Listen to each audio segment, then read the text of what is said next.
বাংলার দখলদারি নিয়ে আবার ফিরে এলাম আপনাদের কাছে। এই মুহূর্তে পশ্চিম বাংলার অভিমুখ 2021-এর যে ট্রেন্ড বলছে আপনাদেরকে একবার জানিয়ে রাখি। 261টার ট্রেন্ড পাওয়া যাচ্ছে এখন, এবং 261-র মধ্যে যেটা দেখা যাচ্ছে 145টাতে টিএমসি এগিয়ে আছে, 110টাতে বিজেপি এগিয়ে আছে এবং সংযুক্ত মোর্চা 6টিতে এগিয়ে আছে। এইটা হচ্ছে আপাতত যেটা সংশোধিত এবং এখনকার যে আপডেট, তার মধ্যে হচ্ছে 145টা টিএমসি এগিয়ে আছে। এটা হচ্ছে লেটেস্ট ট্রেন্ড। আমরা সকাল থেকে আমাদের জেলা, আমাদের দুর্গাপুর নিয়ে আমরা আলোচনা করছি এবং আমরা চেষ্টা করছি যে আমাদের জেলাতে যে ইস্যুসগুলো ছিল সেইগুলো কতগুলো ইস্যুস আমাদের অ্যাড্রেসড হয়েছে। এই ইলেকশনে এই জেলার যে সমস্যাগুলো সেইগুলো নিয়ে মানে ভোটাররা কি ভেবেছে এবং আগামী দিনে তার কি প্রভাব পড়বে সেটা নিয়ে আমরা আলোচনা করছি। বাকি রাজ্যের যা রেজাল্ট আছে সেটা তো আসবেই এবং সরকার তো সন্ধ্যের মধ্যে ক্লিয়ার হয়ে যাবে কারা সরকার গড়ছে, কারা অপোজিশনে আছে। আমি সকাল থেকে আমার সঙ্গে মানে কবিতা ছিলে এবং কবিতার সঙ্গে বিভিন্ন ইস্যুতে আমরা আলোচনা করেছি, চেম্বারের ভূমিকা নিয়েও আমরা কথা বলেছি। কবিতা, এই যে ট্রেন্ড, এই ট্রেন্ডটাতে তুমি কি মনে করছো? যে একটা যেরকম আমি তোমার আলোচনার মধ্যে একবার বললে যে উন্নতর বামপন্থ শেষের দিকে হচ্ছিল, উন্নতর টিএমসি শেষের দিকে হবে যদি টিএমসি সরকার গড়ে? ওটা উন্নততর বামফ্রন্টটা কিন্তু আলাদা ব্যাপার ছিল। ওটা একটা মানে পার্টির মধ্যে পার্টি। টিএমসি তো দেখো, এটা তো প্র্যাকটিক্যালি যদি খুব সত্যি কথা বলা যায় তো এটা তো একটা সেই সেন্সিটিভ পলিটিক্যাল পার্টি না। দেখো, ইটস রাদার মমতা ব্যানার্জির পার্টি, এটা ব্যক্তিকেন্দ্রিক পার্টি। তো এটাতে উন্নততর আর অনুন্নততর কিছু হওয়ার নেই। মমতা ব্যানার্জির নিজের দৃষ্টিভঙ্গি, ওনার যে দৃষ্টিভঙ্গি দিয়ে যেটা উনি ভাববেন বা করবেন বলে আমার ব্যক্তিগত মত, সেটাকে এবার সেই দৃষ্টিভঙ্গিটা যদি পরিবর্তন ওনার করেন বা হয় তাহলে অন্য ব্যাপার। আদারওয়াইজ উনি যেরকম চলছিলেন সেরকম চলবেন। আমরা তো সেটাই মেনে নিয়েছি যে এখনো পর্যন্ত যা ট্রেন্ড, তাতে তো উনি যে যেভাবে চলছিলেন মানুষ তো বলছে যে সেটাই নাকি ঠিক। যদিও আমি উনি ব্যক্তিগতভাবে ব্যাপারটাকে করবো, উনি যেভাবে চলছিলেন যদি সেটা উন্নয়নের প্রশ্ন থাকে তাহলে ঠিক।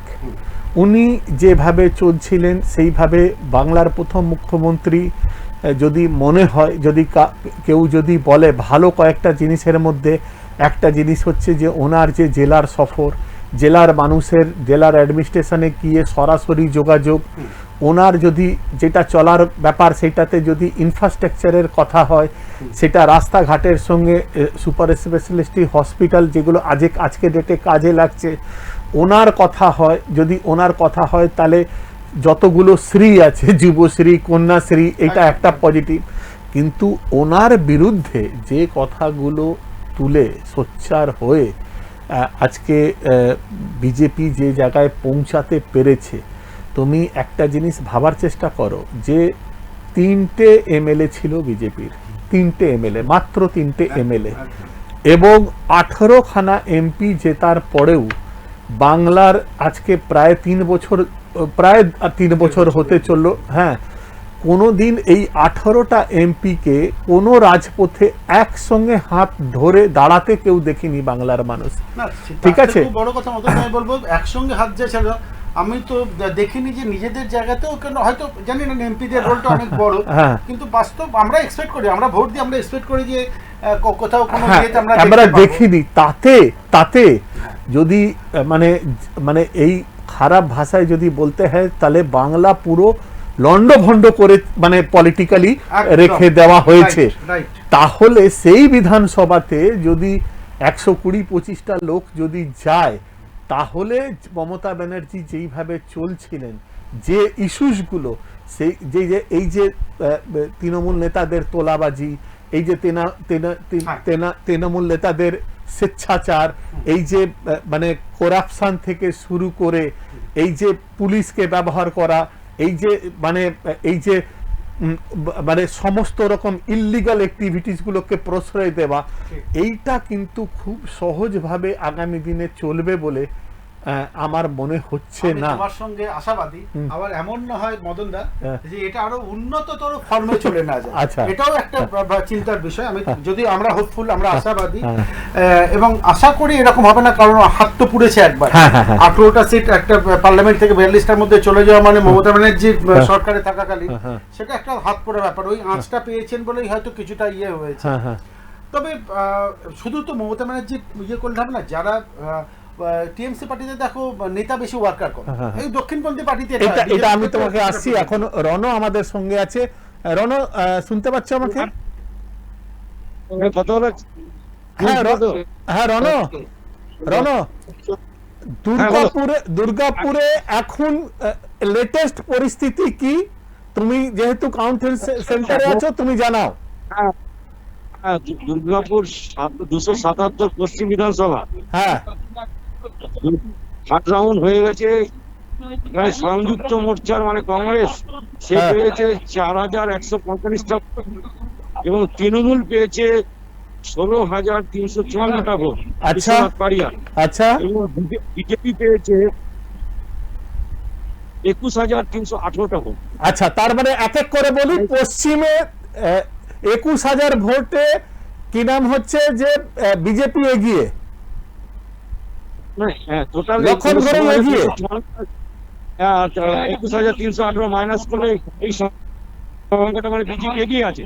আচ্ছা, 278 রানীগঞ্জ, হ্যাঁ, এখানে ব্যাকগ্রাউন্ডটা প্রচুর। তাপস ব্যানার্জি যেখানে লড়ছে সেখানে তাপস ব্যানার্জি এখন ভোট 10,881টা ভোট, হ্যাঁ, আর বিজেপি সেখানে পেয়েছে 22,921টা ভোট, অনেক ডিফারেন্স। তার মানে হচ্ছে 22,000 ভোট পেয়ে এখন কি নাম হচ্ছে রানীগঞ্জে তোমার বিজেপি এগিয়ে, ঠিক?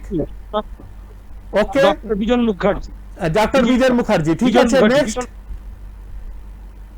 নেক্সট হচ্ছে পূর্ব 276 বিজেপি 9,439টা ভোট পেয়েছে সেকেন্ড রাউন্ডে। আচ্ছা, আর তৃণমূল পেয়েছে 9,829টা। হ্যাঁ, তাহলে কে এগিয়ে? এটা সেকেন্ড রাউন্ডে। এখানে এগিয়ে আছে, মানে এইখানে তাহলে পূর্বতে এখন মোটামুটি তৃণমূল এগিয়ে। আর পাণ্ডবেশ্বরে 275, থার্ড রাউন্ডে বিজেপি পেয়েছে 11,119টা ভোট। আচ্ছা, তৃণমূল পেয়েছে 8,287টা ভোট। 5,287 ভোট। হ্যাঁ, পাণ্ডবেশ্বরে তার মানে বিজেপি এগিয়ে। হ্যাঁ, আচ্ছা, সংযুক্ত মোর্চা 1104, মানে এখানে সংযুক্ত মোর্চা এই পশ্চিম বিধানসভা বলতে আমাদের পশ্চিম বর্ধমান পশ্চিমে 9টা সিট, যেখানে দেখা যাচ্ছে সংযুক্ত মোর্চার রেজাল্ট সেভাবে ভালো আসেনি এখন। তাহলে তোমার কি মনে হচ্ছে যে সংযুক্ত মোর্চার যে ভোটটা সেটা কি বিজেপির পক্ষে কাস্ট হয়েছে? হ্যাঁ, সে তো বোঝাই যাচ্ছে, কেন বেশিরভাগ ক্ষেত্রে অন্যান্য রাজ্যে বিভিন্ন জায়গায় অনেক জায়গায় হয়তো বিজেপি পিছিয়ে থাকতে পারে, কিন্তু এইখানে পশ্চিম বর্ধমানে বেশিরভাগ ক্ষেত্রে দেখা যাচ্ছে যে বিজেপির সবকটা আসনে 9টা আসনের মধ্যে বেশিরভাগ আসনে বিজেপি এখন এগিয়ে রয়েছে।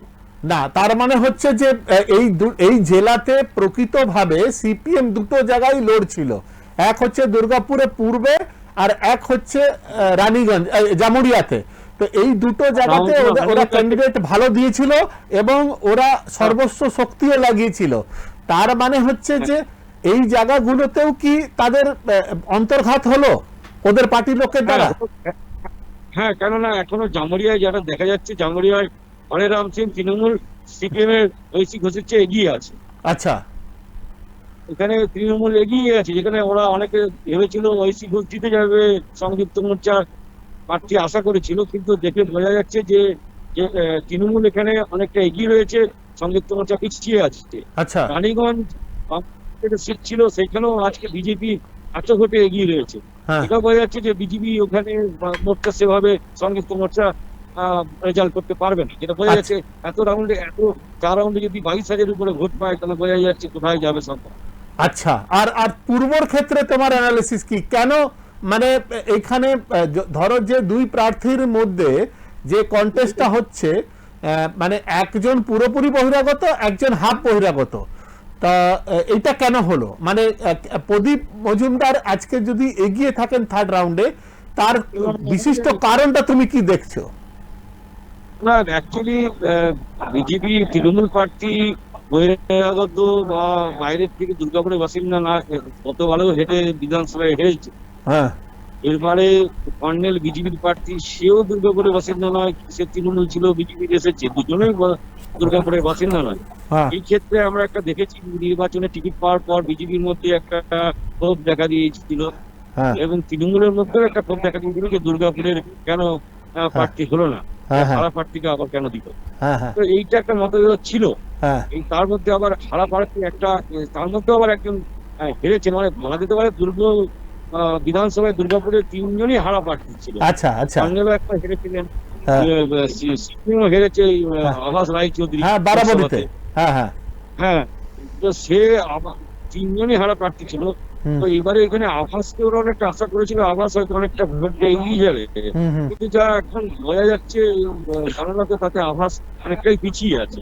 আচ্ছা, তো এখানে মানুষ বিজেপির ভোটটা, সিপিএম এর ভোটটা তাহলে আমার মনে হয় হ্যাঁ, বিজেপিতে চলে গেছে, কারণ হ্যাঁ, এখানে কর্নেল বিজেপিতে অনেকে বিক্ষুব্ধ দেখিয়েছিল, হ্যাঁ, বিক্ষোভ দেখিয়েছিল, কর্নেল ক্যান্ডিডেট হয়েছে, তৃণমূল থেকে বিজেপিতে এসছে, হ্যাঁ, কিন্তু এখন দেখা যাচ্ছে ভোট গণনার সময় হ্যাঁ, তার আজকে ভোট করেছে এত, হ্যাঁ, তার মানে বোঝা যাচ্ছে যে সেই ভোটটা তার বাইরে নয়, হ্যাঁ। সিপিএম এর ভোটটাই তারা খেয়েছে। ও, তার মানে আমার সিপিএম এর যে প্রাক্তন একজন সদস্য কর্নার হয়ে লবি করছিলেন, সে এখন সফল, তাই তো বাঁকুড়ার, হ্যাঁ, তাই তো? হ্যাঁ, হ্যাঁ, হ্যাঁ, একবারে, হ্যাঁ। একদম একদম। আচ্ছা রণ, তোমার কাছে একটা জিনিস জানতে চাইছি, বিশ্বনাথ পারিয়ালের কোনো টিকি পাওয়া যাচ্ছে কাউন্টারের আশেপাশে? না না, ওনাকে দেখা যাচ্ছে না, ওনার যারা সঙ্গী থাকে, ছায়া সঙ্গী, তাদেরকে আমরা এই কাছাকাছি অনেক প্রার্থীদের দেখলাম, কিন্তু আমার চোখে একবারও পড়েনি, হ্যাঁ, কেউ পড়েনি, এবং ওর সঙ্গে তারা থাকে ছায়া হ্যাঁ। সঙ্গী, তাদেরকেও চোখে পড়েনি। মানে ওনার থার্ড রাউন্ডের মোটামুটি 8,277, 87 আর 11,119, অনেকটা হুম, ডিফারেন্স আছে। তো হুম, সেই জন্য এখন ওনাকে দেখাও যাচ্ছে না, হ্যাঁ, জানি না কি হবে। হ্যাঁ, এই তো সবে থার্ড রাউন্ড হয়েছে, আচ্ছা, তো এইভাবে আর প্রতিটা রাউন্ডে বিজেপি এগিয়ে থাকছে। আচ্ছা, আচ্ছা, এখানে একটা অনেকের বিক্ষোভ হচ্ছে, এর মধ্যে একটা ছিল যেহেতু কংগ্রেস থেকে হ্যাঁ, তৃণমূলে চলে যায়, হ্যাঁ, এই একটা রাগ ছিল মানুষের মধ্যে যে হ্যাঁ, আবার চলে গেল। আর কংগ্রেসের প্রার্থী যেমন দাঁড়িয়ে ছিল সংযুক্ত মোর্চার, তখন ব্যানার্জি দাঁড়িয়ে যায় একজন বিক্ষুব্ধ হয়ে, হ্যাঁ, হ্যাঁ, ও কেন টিকিট পেলো না। এই দুটো ভোট তাহলে দু জায়গার ভোট, মানে এক হচ্ছে তৃণমূলের ভোট, তৃণমূলের ভোটটাও কিছুটা অংশ বিজেপির দিকে গেছে, হ্যাঁ, এবং কংগ্রেস মোর্চারও ভোটটা, মানে সংযুক্ত মোর্চা সিপিএম এর ভোটটাও হ্যাঁ, বিজেপির দিকে গেছে, নাহলে এতটা লক্ষণ বেরিয়ে আসতে পারে না এতটা হ্যাঁ, ভোটে। হ্যাঁ, বাইরের লোক তো মানুষ এখানে ভোট দেয়নি। হ্যাঁ। না, পশ্চিমের কিন্তু মানুষই কিন্তু ভোট দিয়েছে। লক্ষণ ঘোরের বিরুদ্ধে ওদের পার্টির লোকেরাই তোলাবাজির অভিযোগ লাগিয়েছিল, এবং চন্দ্রবলিকা ওর ছায়া সঙ্গী এক সময় সে ভোটে দাঁড়িয়েছে, ঠিক আছে, তার বিরোধিতা করে। এইটার কোনো প্রভাব কি লক্ষণের মানে ইয়েতে পড়েনি? না হলে এত ডিফারেন্স কেন? মানে কি, মানে মানুষ কি এইখানে পোলারাইজড হয়ে বিজেপির পক্ষে ভোট দিয়েছে সবকিছু বাদ দিয়ে? না, এবারে ভোটটা আমি যেটা দেখেছি, বিভিন্ন বিধানসভায় ভোটে গিয়েছিলাম ইলেকশনের সময়, তাতে বোঝা গেছে যে প্রার্থীকে দিকে ভোট হচ্ছে না, হয় পদ্মফুল নয় তৃণমূলের ঘাসফুল, এইভাবে হ্যাঁ। ভোটটা হয়েছে, আচ্ছা, প্রার্থীকে দিকে ভোট হয়নি এবার। আচ্ছা, এই জন্য লক্ষণ কিন্তু ওই পদ্মফুল আর ঘাসফুল এইভাবেই ভোটটা হয়েছে। এই আচ্ছা, জন্য পেয়েছে না, প্রার্থীকে দেখে এখানে ভোট হয়নি, তাহলে কর্নেলও পেত না ভোট, সে বাইরের প্রার্থী বা তৃণমূল থেকে বিজেপিতে এসেছে নতুন। এখানে আচ্ছা, প্রার্থীটা এখন এবার এখন হচ্ছে চিহ্নটা, সিম্বলটা, ঠিক আছে, এই সিম্বলে হাত- ভোট হয়েছে তুমি বলতে চাইছো তো? সিম্বল। আচ্ছা, তো ওইখানে যদি জিতেন্দা অথবা নরেন্দা কেউ যদি থাকে, ঠিক আছে, একটু কথা বলাবার চেষ্টা করো আমাদের সঙ্গে, ঠিক আছে? তারা যদি কাউন্টার সেন্টারে আসে, আমাদের সঙ্গে কথা বলাবার একবার চেষ্টা করো। আর বিশু যদি বা বিশুর কোনো লোক থাকে, তাহলেও একবার কথা বলাবার চেষ্টা করো, ঠিক আছে? ঠিক। হ্যাঁ, সাবধানে থাকো আর আপডেট দিতে থাকো। দাদা আমরা একটা ছোট্ট ব্রেক নেব, শঙ্করদা চলে এসছে, ঠিক আছে? তারপর আমরা আবার এগোবো। আমরা একটা ছোট ব্রেকে যাচ্ছি। আমাদের সঙ্গে দুর্গাপুর ইন্ডাস্ট্রিয়াল অ্যাসোসিয়েশনের শঙ্কর লাল আগরওয়াল এখন যোগ দেবেন, তার জন্য আমরা একটা ছোট ব্রেক নিচ্ছি।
বাংলার দখলদারি নিয়ে আমরা ফিরে এলাম।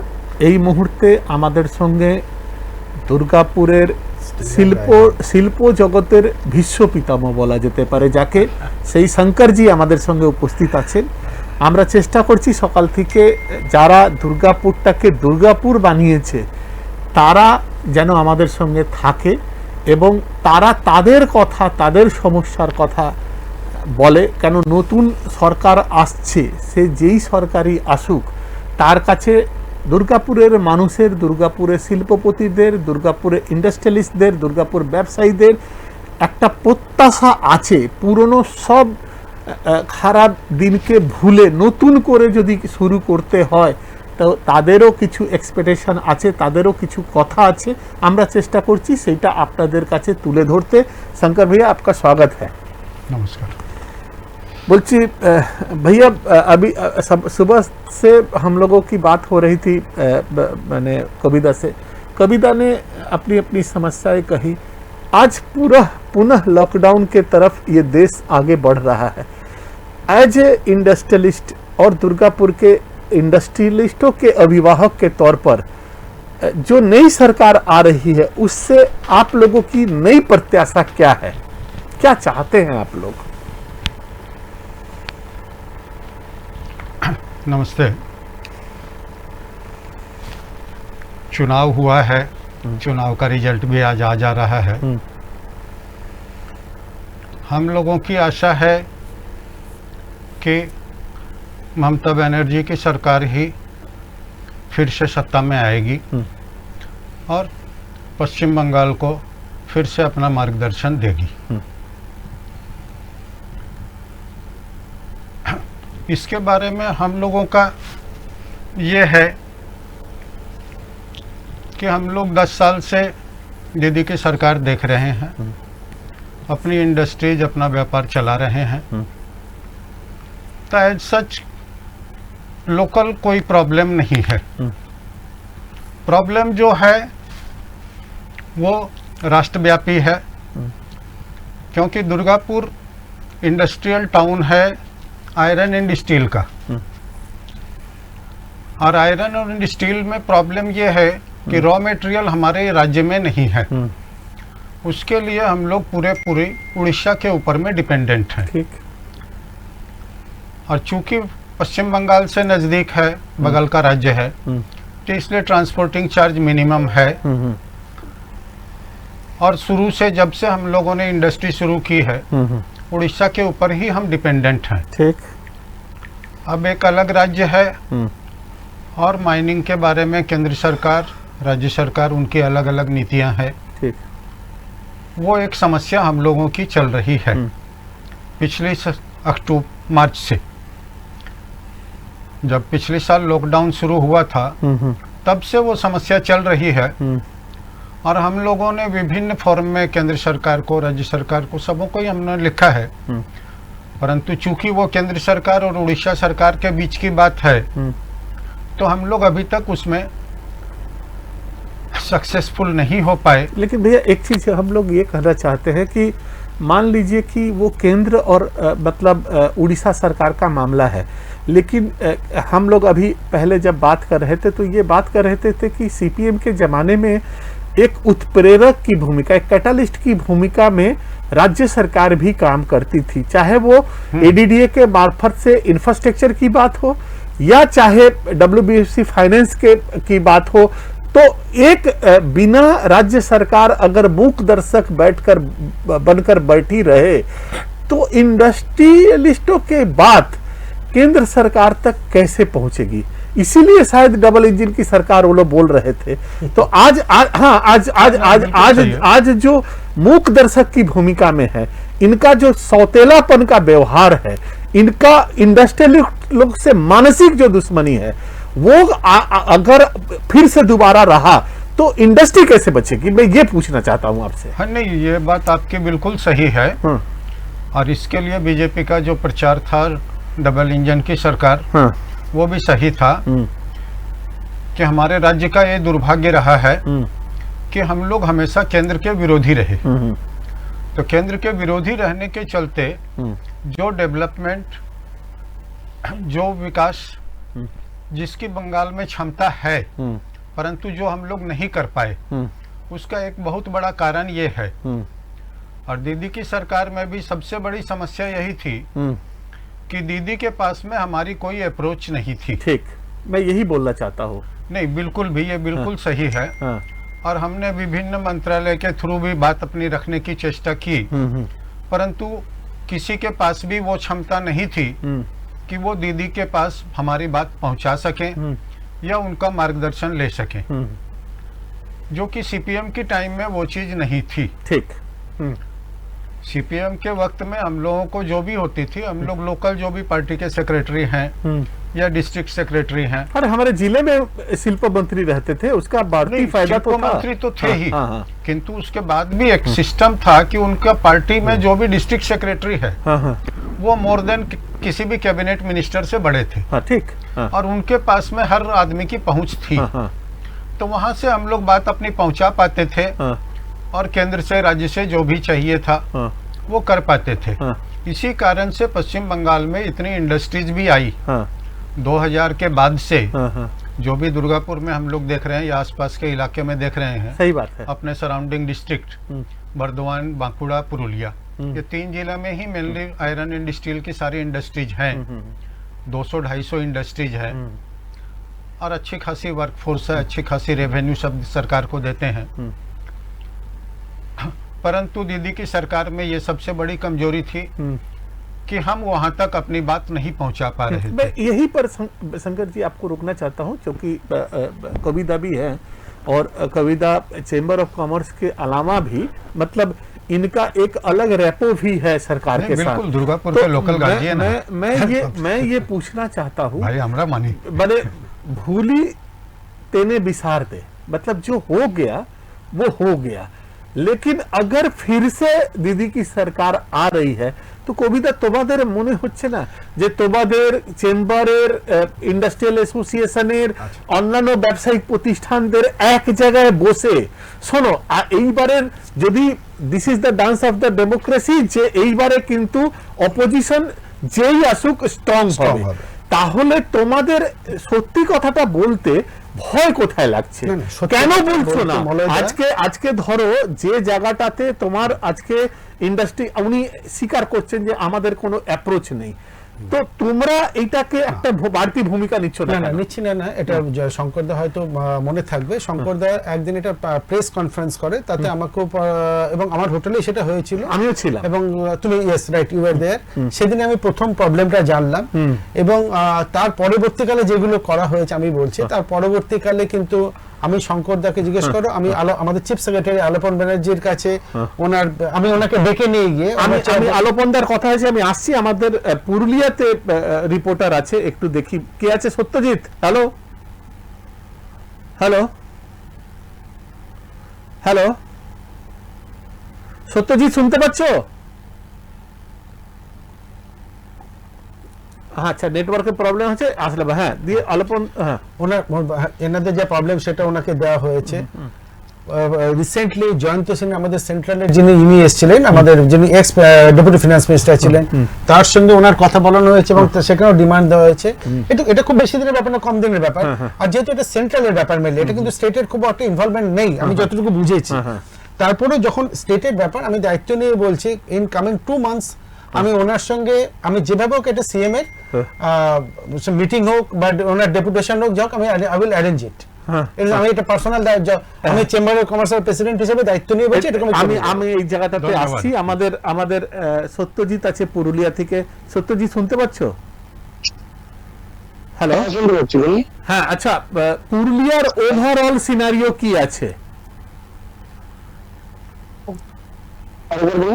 পুরুলিয়ার এখন পর্যন্ত ট্রেন্ড কোন দিকে যাচ্ছে কে কটা সিট পাচ্ছে মনে হচ্ছে দেখুন পুরুলিয়াতে ম্যাক্সিমাম জায়গাতে দেখা যাচ্ছে কি ম্যাক্সিমাম জায়গায় দেখা যাচ্ছে হাঁটাহাঁটি লড়াই চলছে বিজেপি এবং তৃণমূলের মধ্যে আচ্ছা এবং আমরা যেটা দেখতে পাচ্ছি এখনো পর্যন্ত বর্তমানে যেখানে উপস্থিত রয়েছে রঘুনাথপুর সাব ডিভিশনে রঘুনাথপুর কলেজে যেখানে কাউন্টিং হচ্ছে 3টে বিধানসভার রঘুনাথ বিধানসভা এবং কাশীপুর বিধানসভা এই তিনটির মধ্যে থার্ড রাউন্ডের রেজাল্ট এসে গেছে থার্ড রাউন্ডের রেজাল্টে এখনো পর্যন্ত তৃণমূল কংগ্রেস এগিয়ে রয়েছে রঘুনাথপুরে তৃণমূল কংগ্রেস এগিয়ে রয়েছে এটা ব্রেকিং তো থার্ড রাউন্ডে হ্যাঁ আচ্ছা হ্যাঁ বলো আর পাড়া বিধানসভার রেজাল্ট আসতে অনেকটাই দেরি হয়েছিল প্রথম রাউন্ডের রেজাল্ট তবুও এসেছে প্রথম রাউন্ডের রেজাল্টে বিজেপি এগিয়ে রয়েছে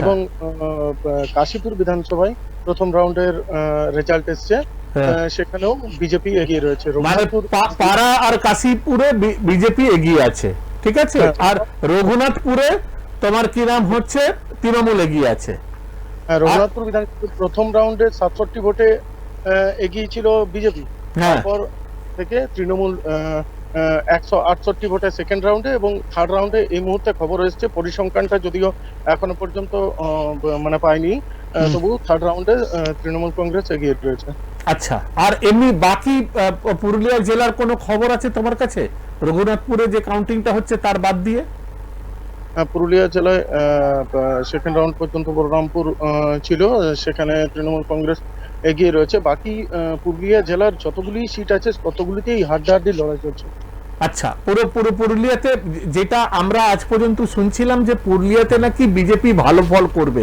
সেই রকম কোনো ব্যাপার নেই পুরুলিয়াতে তোমার কথা হিসাবে এখনো হাড্ডাহাড্ডি লড়াই চলছে সবথেকে বড় বিষয় মোর্চা বা জোট সেই জোট কিন্তু ভোট কাটার যে বামেরা যে ভোট কাটে সেই ভোট কাটা কিন্তু অব্যাহত রয়েছে যার জন্য কিন্তু রাজনৈতিক মহল মনে করছে যে এই মানে তৃণমূল কংগ্রেস আস্তে আস্তে এগোচ্ছে আচ্ছা আমি তোমার কাছে জানতে চাইছি শান্তিরাম মাহাতোর কি অবস্থা আছে এখন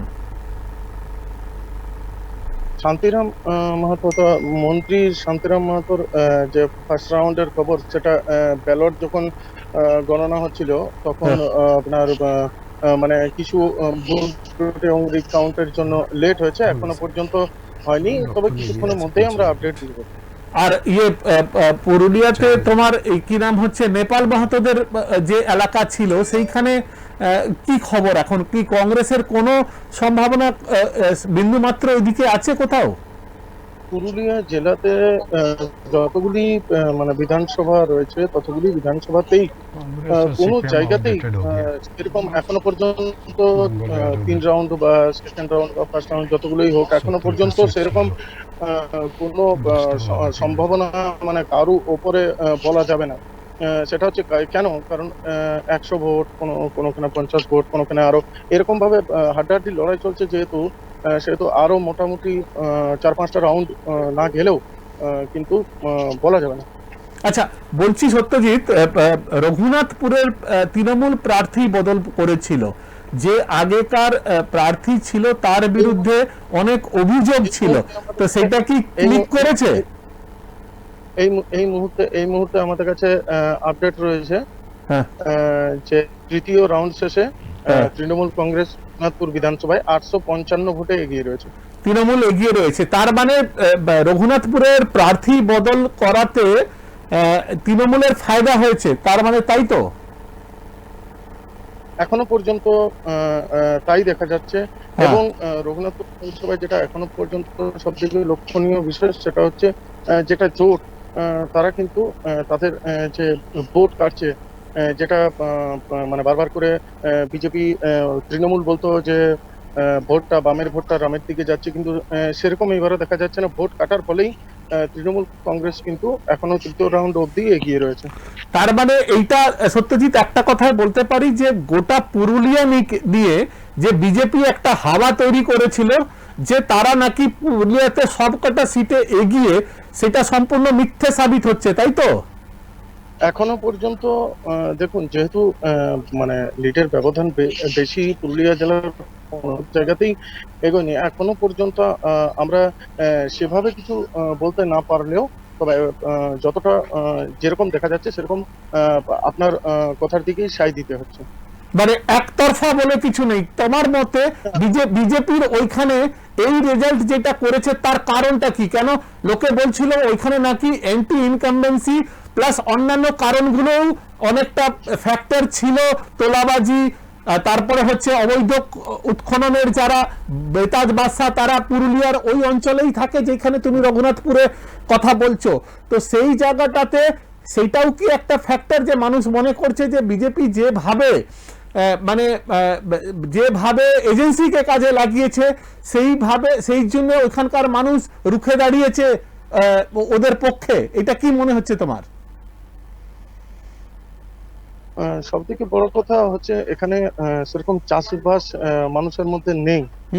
কলকারখানার ব্যাপারটাও এখানে রয়েছে, কলকারখানাও সেরকম নেই, কিন্তু আগামী দিনে মমতা বন্দ্যোপাধ্যায় যে ঘোষণা করেছিলেন এখানে 62,000 কোটি টাকার বিনিয়োগ করার কথা, রঘুনাথপুরকে শিল্পনগরী করার কথা, মানুষ হয়তো এখানে শিল্পটাই বেশি করে চাইছে। এবং আপনি যে কথাটা বললেন যে এখানে বিভিন্ন কয়লাকাণ্ডের জন্য বিভিন্ন সিবিআই দপ্তরের রেড থেকে শুরু করে সেগুলো হচ্ছে নির্বাচনের আগেই, মানে মানুষের মধ্যে একটা প্রশ্ন ছিল যে এতদিন ধরে নির্বাচনের আগেই কেন এইভাবে করা হচ্ছে, এতদিন ধরে কেন হয়নি, সেটা একটা মানুষের কাছে প্রশ্ন ছিল এবং সেটা কারণ হতে পারে।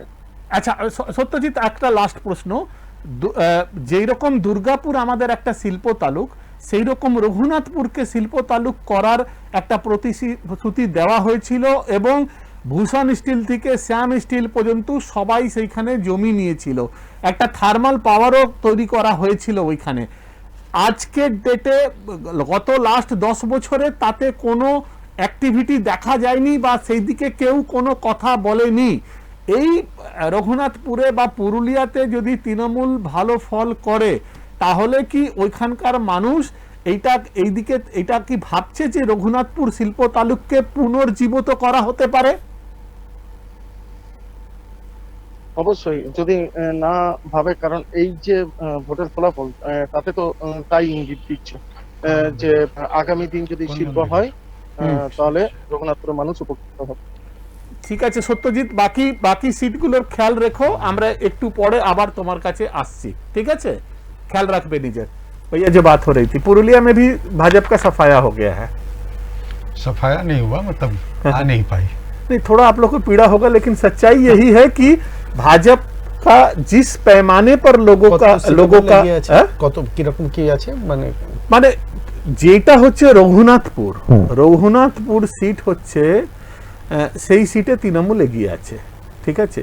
যেখানে তুমি যে বলছিলে যে হ্যাঁ, যেখানে কিংপিংরা থাকে, যেখানে ওই কিংপিংদের আলাদার একটা রূপ আছে, ওইখানে কিন্তু ভারতবর্ষে এমন কোন আর্টিস্ট নেই যে আসেনি, তাদের একটা ভূমিকা আছে, রবিনহুডের মতো একটা ব্যাপার আছে।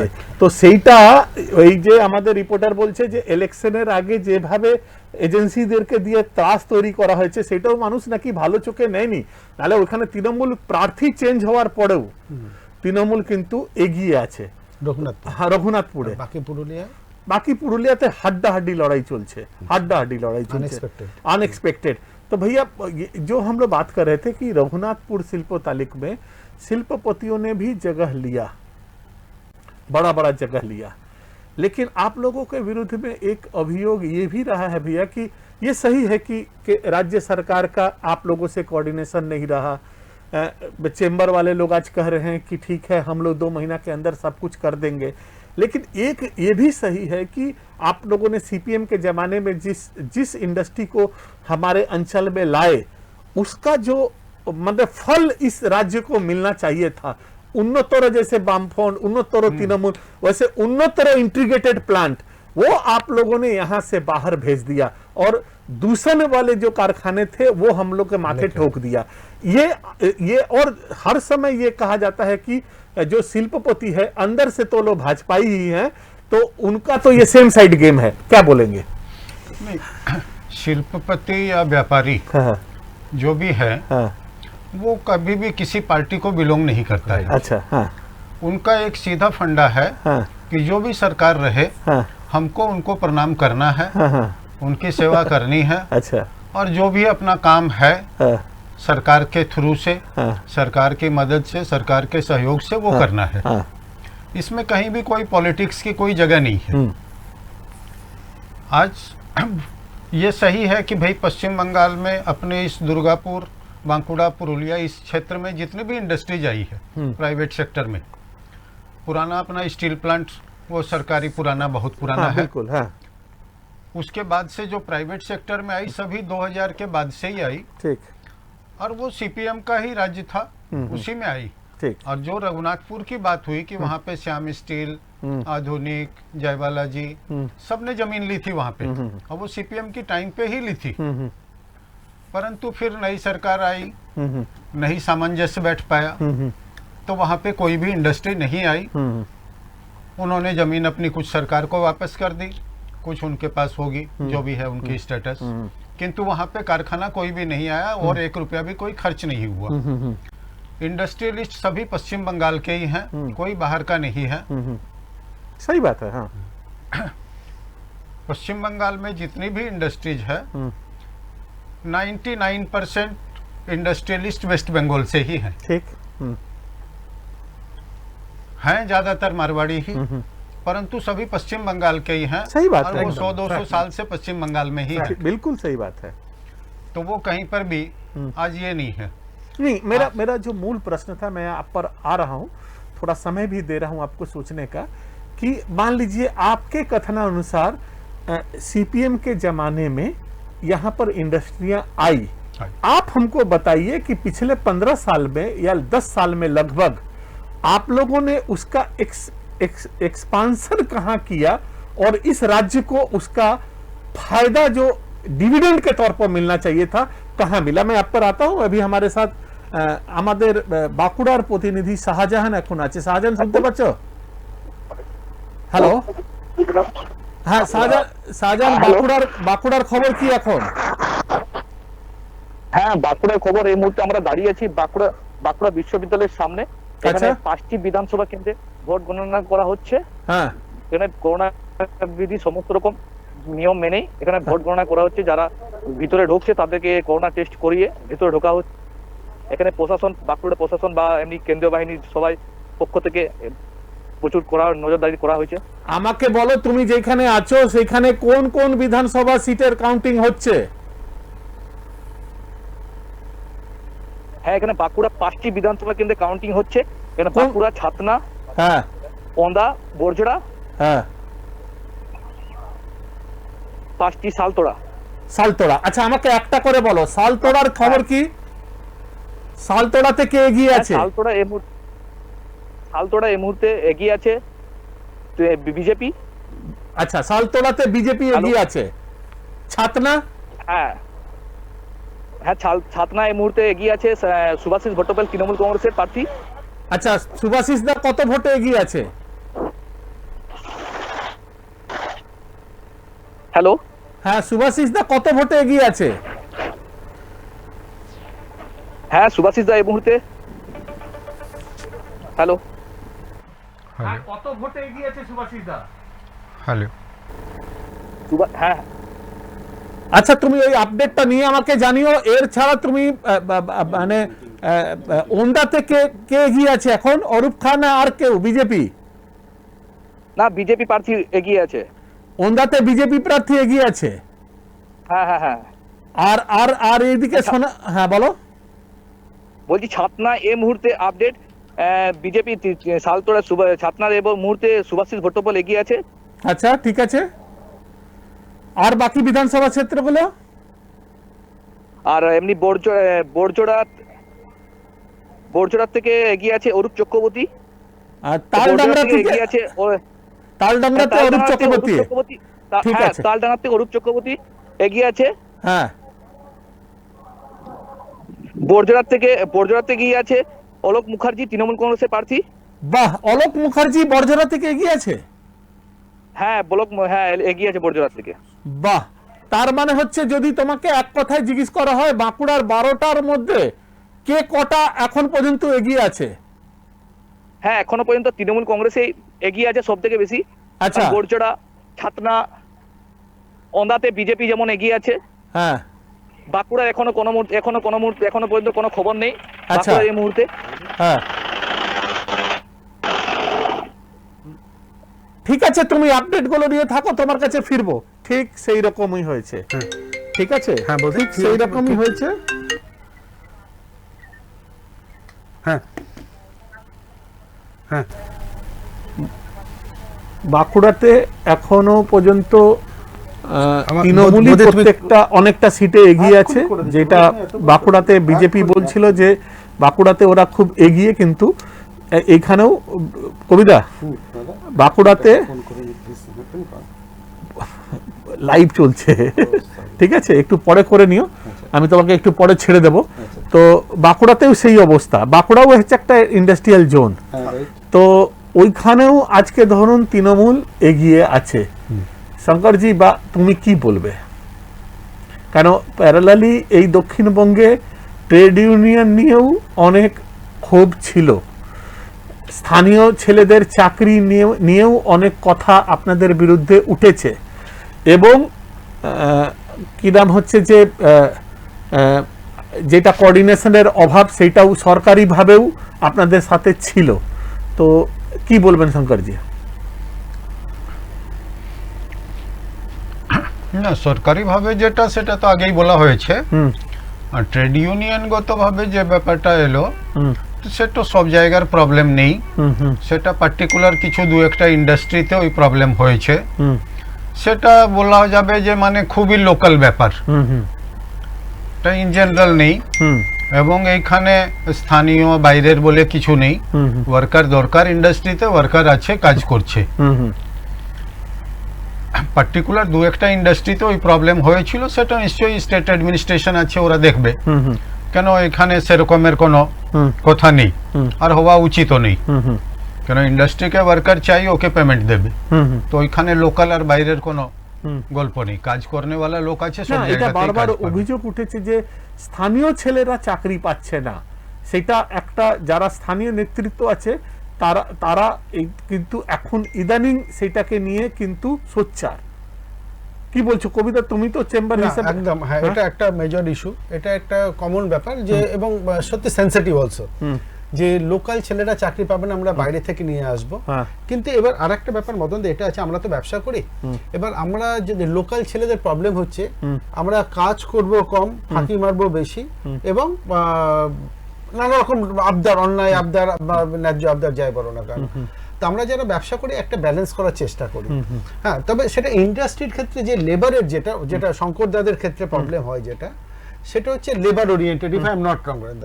সেই লেবার যে বাইরের লেবার, আমি তোমাকে বলছি বিহার ঝাড়খণ্ডের লেবার, যে লেবারটা দিতে পারবে, সেই লেবারটা কিন্তু আমাদের, তুমি বড় যদি লোকালরা, তারা কিন্তু দিতে পারে না বা পারবে না। এম আই রাইট শঙ্কর দা?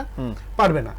সেক্ষেত্রে আবার এটাও ন্যায্য যে সত্যি সত্যি আমরা এখানে লোকাল লোকরা দেখবে আর বাইরে থেকে এসে পয়সা রোজগার করে চলে যাবে, নিয়ে যাবে, পলিউশন আমরা খাবো, হ্যাঁ পলিউশন আমরা খাবো, জমি আমরা দেবো। তো what we have to do, that we have to balance ইট। এটা অ্যাডমিনিস্ট্রেশনকেও বুঝতে হবে, ইন্ডাস্ট্রি যে করছে তাকেও বুঝতে হবে, ট্রেড ইউনিয়ন নেতাকেও বুঝতে হবে, লোকাল লোকদেরকেও বুঝতে হবে। আমি তোমার কাছে, তোমাদের দুজনের কাছেই আসবো, তোমাদের দুজনকেই ছেড়ে দেবো, কিন্তু তার আগে একটা জিনিস মনে করছি যে নতুন যে সরকার আসছে, সেই সরকারের কাছে এই দক্ষিণবঙ্গের শিল্প তালুকের জন্য কোনো নোডাল অফিসার তোমরা ডিমান্ড করছো কিনা, যার সঙ্গে সরাসরি চেম্বার এবং ইন্ডাস্ট্রির পক্ষ থেকে কথা বলা যেতে পারে?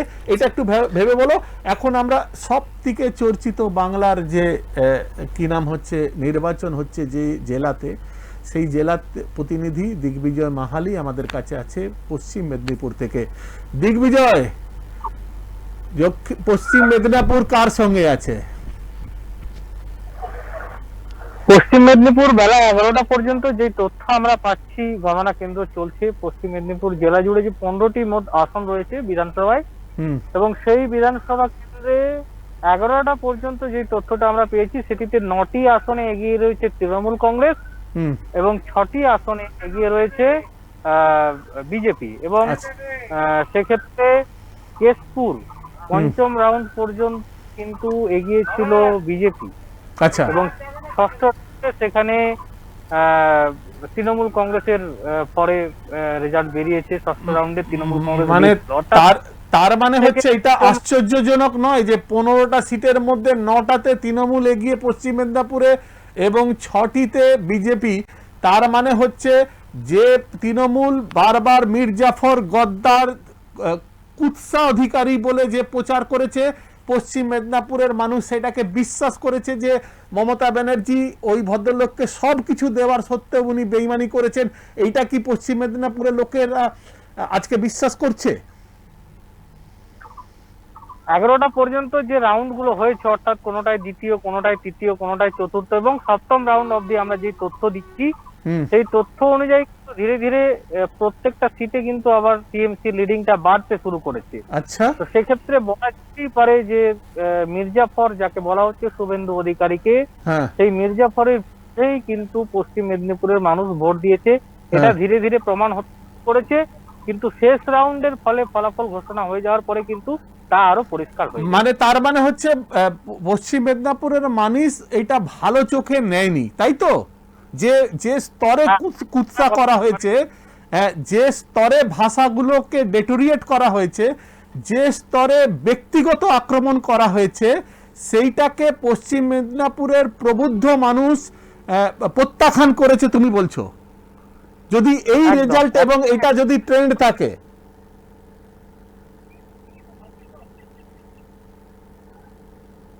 দিগ্বিজয়, আর একটা কথা বলতে চাইছি।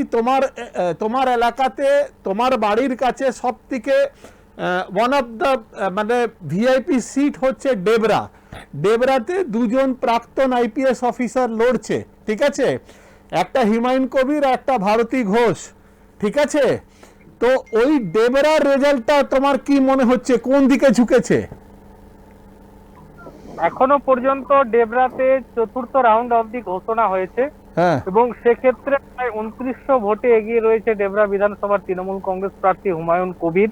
আচ্ছা, 4 রাউন্ড অবধি রেজাল্ট পাওয়া যাচ্ছে। সেই লিডিং যদি ধীরে ধীরে এগিয়ে যেতে থাকে, তাহলে কিন্তু হুমায়ুন কবিরের পাল্লাই ভারী থাকতে পারে বলে অনুমান করা যাচ্ছে। আচ্ছা, তার মানে হচ্ছে যে ডেবরাতেও হুমায়ুন কবির, তাহলে ওইখানে কি মানে ফ্যাক্টরটা কি? দুজনই তো আইপিএস অফিসার ছিলেন এবং হুমায়ুন কবির একদম সদ্য চাকরি ছেড়ে তৃণমূলে যোগ দিয়ে প্রার্থী হয়েছিলেন, অথচ ওই অঞ্চলেরই এক সময় এসপি ছিলেন ভারতী ঘোষ, এবং ভারতী ঘোষ দাপিয়ে ঝাড়গ্রাম এবং পশ্চিম মেদিনীপুরে রাজত্ব করেছেন এক সময়, এবং তার অনেক আগে থেকে তিনি পলিটিক্স করছিলেন। তাহলে মানুষ ওনাকে প্রত্যাখ্যান করলো, তার কারণটা তোমার কি মনে হচ্ছে?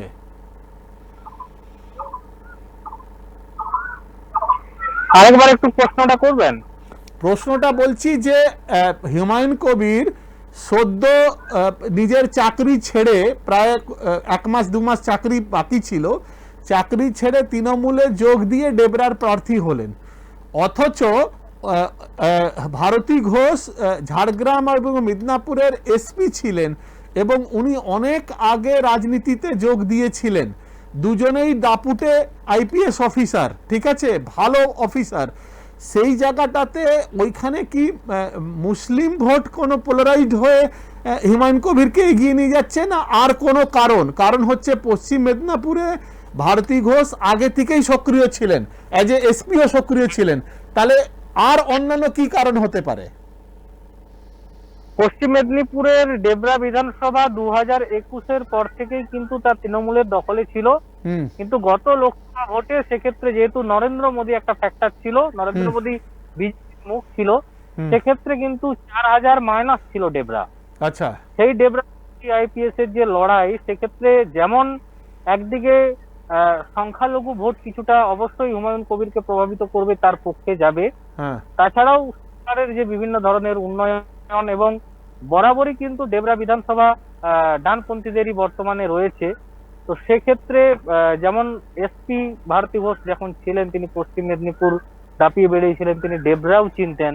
তো সেক্ষেত্রে এই দুটো জায়গাতে কিন্তু দুই আইপিএস এর যে লড়াই, দুপক্ষেই কিন্তু প্রচার করেছে, কিন্তু মূলত যেটা সংখ্যালঘু ভোটটাকে পাবে এবং যেটা দীর্ঘদিনের ডেবরার দুটো বড় দাবি ছিল রাজ্য সরকারের কাছে, দুটো ব্রিজ, সেই দুটো ব্রিজের কাজের জন্যই কিন্তু যেই ভোটটা আসছে সেটা হুমায়ুন কবিরের পক্ষে বলে লক্ষ্য করা যায়।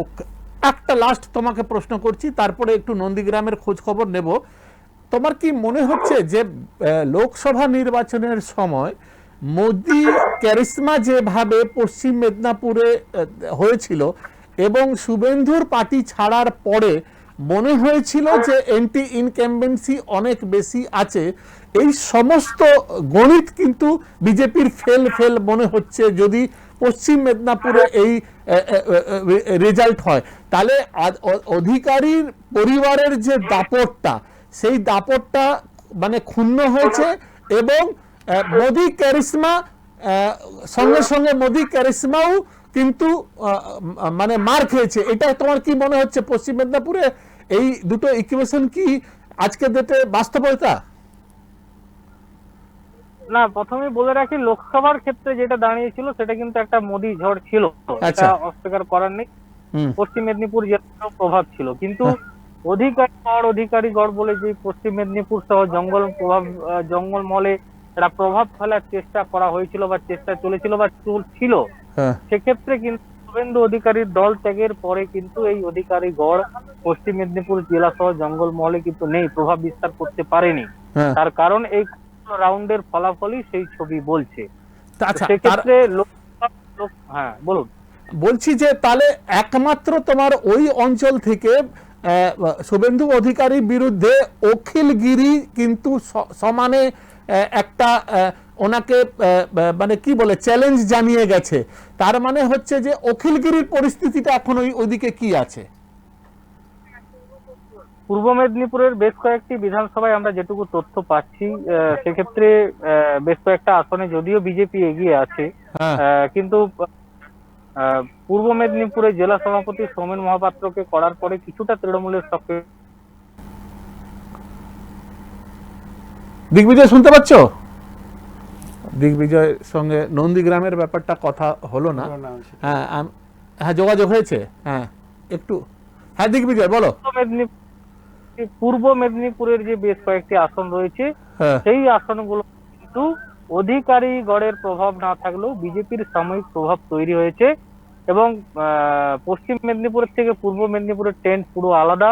একদিকে যেমন অখিল গিরি সহ তার বাহিনী যেভাবে লড়েছে, হ্যাঁ। শুভেন্দু অধিকারী যে পূর্ব মেদিনীপুরের সাময়িক একটা গড় রয়েছে সেই নিয়ে কিন্তু হাড্ডাহাড্ডি লড়াই হয়েছে। পূর্ব আচ্ছা। মেদিনীপুরে 50 বলা যেতে পারে, কিন্তু সেটা ফলাফল ঘোষণা হলে আরো পরিষ্কার হয়ে যাবে। আর একটা লাস্ট প্রশ্ন, নন্দীগ্রামের বর্তমান এই মুহূর্তের খবর কি?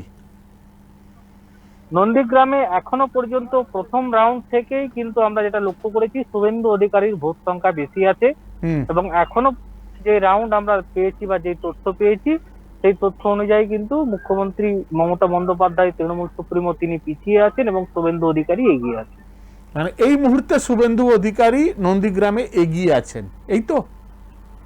দিগ্বিজয় নিজের খেয়াল রাখবে, একটু পশ্চিম মেদিনীপুরে একটু আপডেট দেবে এবং নন্দীগ্রামের উপর একটু চোখ রাখবে। ধন্যবাদ, তোমার কাছে আবার ফিরবো। এটা তো কিরকম হবে, আমাদের হিন্দিতে একটা কাহাওয়াত হয় না কি, গড় আয়া পর সিং গয়া।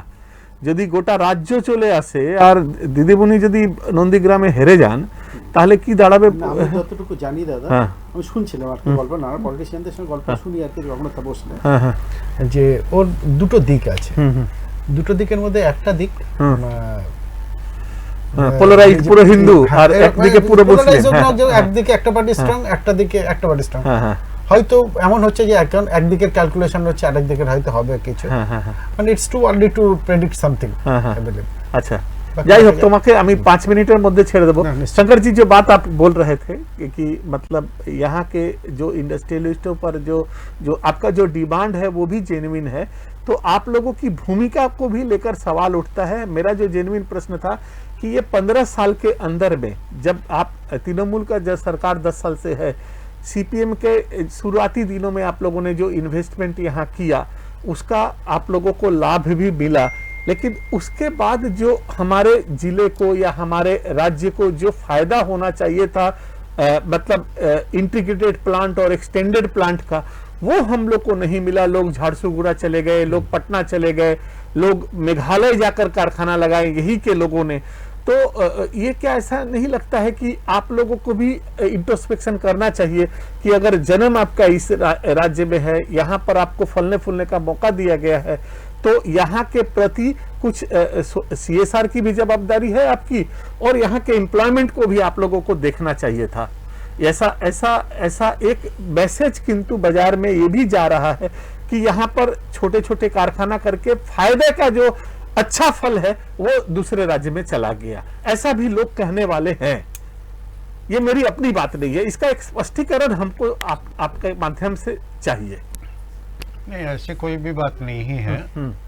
मैंने पहले भी कहा कि यहाँ जो भी इंडस्ट्रियलिस्ट हैं सभी पश्चिम बंगाल में ही बोर्न एंड बॉटअप हैं। ठीक, तो इसलिए उनके लिए बंगाल कोई अलग नहीं है। ठीक, वो as good as Bengalis, much more than local Bengalis हैं। बिल्कुल है, उसमें तो कोई सवाल ही नहीं कहीं होता। पर भी कोई बात नहीं माने है। हम लोग बहिरागत तो नहीं है, नहीं है, ठीक है, कोई भी जगह ही नहीं है हाँ, उस बात कोई भी की। जगह नहीं है, हाँ, कोई जगह नहीं है। हाँ, तो है, और इन्वेस्टमेंट राज्य में हुआ है, ऐसा बात नहीं है कि नहीं हुआ है। दीदी के शासन में भी हुआ है। आज जामुरिया ही इंडस्ट्रियल एरिया है, चालू हुआ था सीपीएम के वक्त में ही, किंतु काफी कुछ वहाँ पे फर्दर नया इन्वेस्टमेंट हुआ है, दीदी के राज्य में ही हुआ है।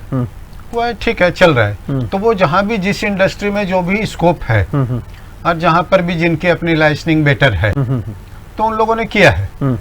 बहुत से लोग नहीं कर पाए, उसके अलग अलग कारण है कि नहीं कर पाए, परंतु बहुतों ने किया भी है। तो ऐसी कोई बात नहीं है कि राज्य से पैसा उठा करके हमने कहीं दूसरे राज्य में कुछ किया हो। मेरे विचार से कोई भी इंडस्ट्री ऐसी नहीं है, इंडस्ट्रियलिस्ट यहाँ पे नहीं है कि जिन्होंने बंगाल छोड़ करके दूसरे राज्य में जाके कुछ किया हो। अच्छा, या तो यही किया है या फिर चुप बैठे हैं। ठीक है, चलो देखते हैं, होगा टाइम, करना है तो यही करना है। ठीक, तो उस मेंटेलिटी पे है। तो वैसी कोई भी चीज नहीं है। हम लोगों की यही है अब सोच आगे के लिए कि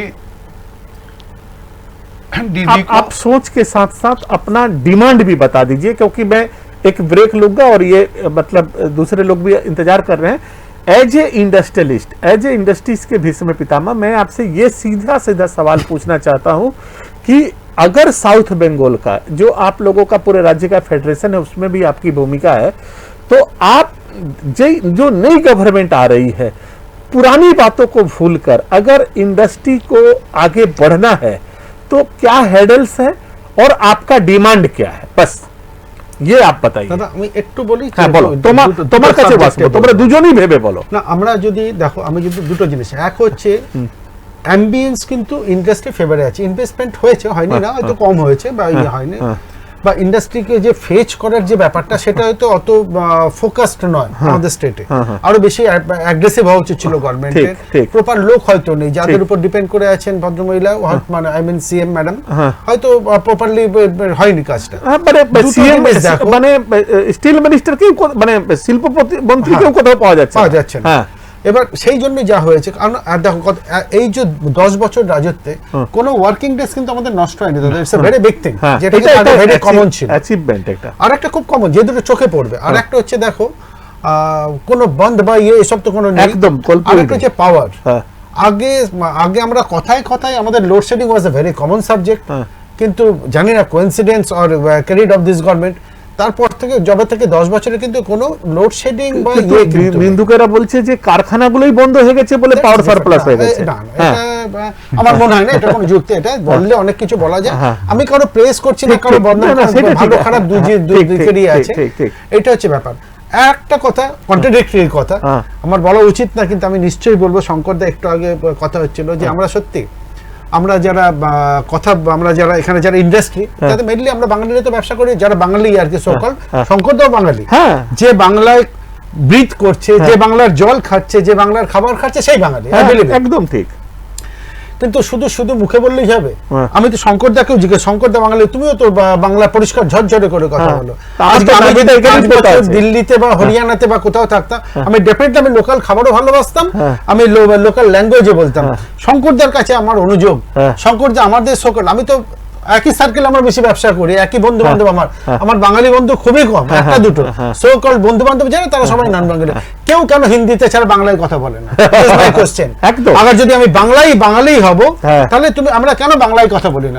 কেন আমাদের বাচ্চাদেরকে আমরা বাঙালি স্কুল, আমরা সব ইয়েতে সেরকম স্কুলে, কেন আমরা মন্দিরে গেলেও আমরা কেন রাজস্থানের মন্দিরে যেতে হবে, কেন আমরা দক্ষিণেশ্বর কালীঘাট বলবে যাই, ডেফিনেটলি যাই, ঠিক আছে। বাট এই যে বাঙালি হতে গেলে দাদা, যে জেনারেশন আফটার জেনারেশন যে আমরা বাঙালি এখানে রয়েছি, যারা আমরা এখানে ব্রিথ করছি জেনারেশন আফটার জেনারেশন, এখানে আমরা মানে জল খাচ্ছি, এখান থেকে রোজগার করছি, এখানে লোকদেরকে রোজগার দিচ্ছি, তাদের বাঙালি হতে গেলে কিন্তু আরো একটু ডেডিকেশন দরকার। অভিযোগ লাগাতে পারবে না, আমি কিন্তু আমার কিন্তু পুজো হয়, আমার পয়লা বৈশাখ হয়, আমার 25শে বৈশাখ হয়, একদম আমার থেকে শেখার আছে। শুধু ইয়ে কেন পরিযায়ী কেন তুমি বললে, আমাদের যারা আমরা বাংলায় কথা বলি সোকল বেঙ্গলি, তাদেরও তোমার থেকে অনেক কিছু শেখার আছে। আমি এটা খুব ইয়ের সঙ্গে আন্তরিক ভাবে বলছি কথা। কিন্তু তোমার যে অভিযোগটা, মানে এটা অভিযোগ আছে, এটা ফিলিং, ইটস নট অভিযোগ, এটা অনুযোগ একদম। এবং এটা আমরা মন্দিরে গেলেও হ্যাঁ ডেফিনেটলি তারাপীঠে হয়তো যাই যদি, কিন্তু আমরা আমাদের ইয়েতে না গেলে কি বলছে ইয়েতে, ইয়েস আমিও যেখানে খুশি হব যে ডেফিনেটলি সব জায়গাতে আমরা আমরা বাচ্চাদেরকে কখনো বাংলা কোনো কিছু প্রমোট করি। আজকে তুমি চিন্তা করো না, তোমার 3 জেনারেশন পড়ো, তোমার ছেলেরা সবাই হিন্দিতে কথা বলে, এম আই রাইট? কেন বলবে, কেন তাহলে বাংলাতে বল, তুমি বলবে হয়তো বাঙালি বলে, একটু বলে, হ্যাঁ, কিন্তু আজকে যে বাঙালি আমি লিখে দিতে পারি যে এই বিয়েতে আছে, ইউপিতে আছে, বিহারে আছে, রাজস্থানে আছে, তারা কিন্তু সেই ল্যাঙ্গুয়েজই বলে, ইভেন বাড়িতেও। তুমি কিন্তু বাড়িতে ভাষার এই যে কথাটা তোমার আছে, সেটা আমরা একমত, ঠিক আছে। আমরা শঙ্করদা মাছ খেতে শেখেনি, সেটা ঠিক আছে, তাদের বালাজির কিছু আছে, সেটা থাকতেই পারে না, সেটা ডেফিনেটলি ঠিক আছে। আমি 1 মিনিট লাস্ট তোমাকে ছেড়ে দেবো, তোমাদের দুজনকেই ছেড়ে দেবো। কলকাতা থেকে আমাদের রিপোর্টার সত্যজিৎ আছে। সত্যজিৎ, শুনতে পাচ্ছ? হ্যাঁ, কি খবর কলকাতায় তো তৃণমূলে জয় জয়কার বলছে।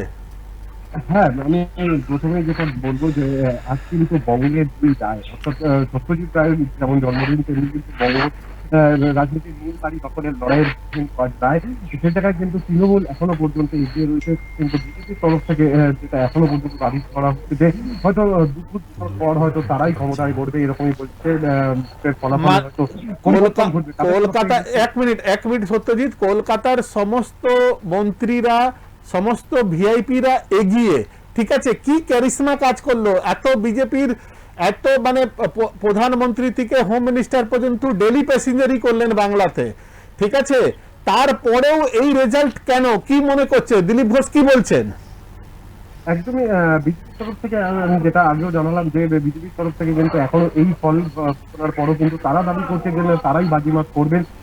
যত ভোট ঘটনা আরো সময় যাবে, তারপর কিন্তু আরো পরবর্তী রাউন্ড গুলো হবে, তারপর কিন্তু তারা অবশ্যই সেখান থেকে জয়লাভ করবে, এই বিজেপির তরফ থেকে এখনো পর্যন্ত দাবি করছে। অন্যদিক থেকে কিন্তু তৃণমূলের যারা হেভি ওয়েট, তারা নির্বাচনের এই ফল কিন্তু তারা আশা করেছিল, তারা বলেছিল বাংলায় মুখ্যমন্ত্রী মমতা বন্দ্যোপাধ্যায় থাকবে, ফলে জয়ের ব্যাপারে তারা কিন্তু নিশ্চিত ছিলেন। ফলে এই সাফল্য তাদের আগে থেকেই একটা আশা করা ছিল। তাদের এখন মেন লক্ষ্য জয়ের পর কিন্তু তারা করোনা মোকাবিলার জন্য প্রধান গুরুত্ব দেবে বলে কিন্তু তারা জানাচ্ছেন।